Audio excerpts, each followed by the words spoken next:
Hello साथीहरू, पानीमा पकाएर यति मिठो मिठाई बन्ने भएपछि मार्केटमा गएर पैसा किन खर्च गर्नु पर्यो। मात्र दुईवटा सानो नरिवलबाट पुरै परिवारको लागि मिठाई बनाउन सकिन्छ भनेपछि त किन नबनाउने हैन।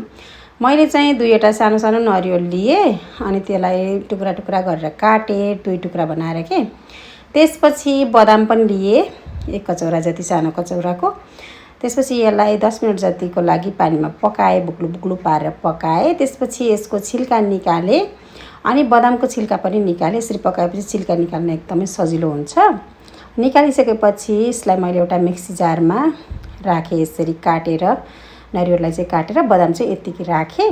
राखिसकेपछि यसलाई ग्राइन्ड गरेँ। यतिको पाउडर तयार पारेपछि चाहिँ अब चाहिँ यतातिर मैले प्यान बसालेर 2-3 चम्चा जति घिउ राखेँ। त्यसपछि अघिको पाउडरलाई राखेर उलटपुलट गर्दै 2 मिनट जति पकाएँ। त्यसपछि चिनी राखेँ अनि दुध राखेँ अनि फेरि यसलाई पकाएँ मजाले।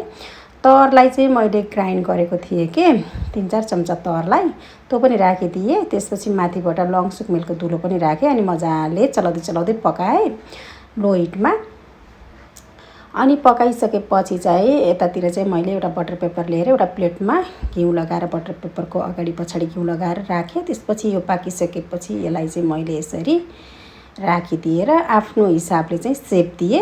यसलाई चाहिँ सेप दिन एकदम सजिलो हुन्छ। त्यसपछि 2 घण्टा जति मैले फ्रिजमा राखेको थिएँ सेलाइसकेपछि अनि सेट भयो मजाले। 2 घण्टा चाहिँ पर्दैन, म चाहिँ बाहिर गएको थिएँ त्यही भएर राखेको। तपाईहरुले चाहिँ 15-20 मिनट राख्दा हुन्छ। यसरी मिठो मिठाई रेडी भयो। तपाईहरुले पनि बनाएर इन्जोय गर्नु होला। धन्यवाद। भिडियो हेरिदिनु भएकोमा लाइक पनि गरिदिनु होला।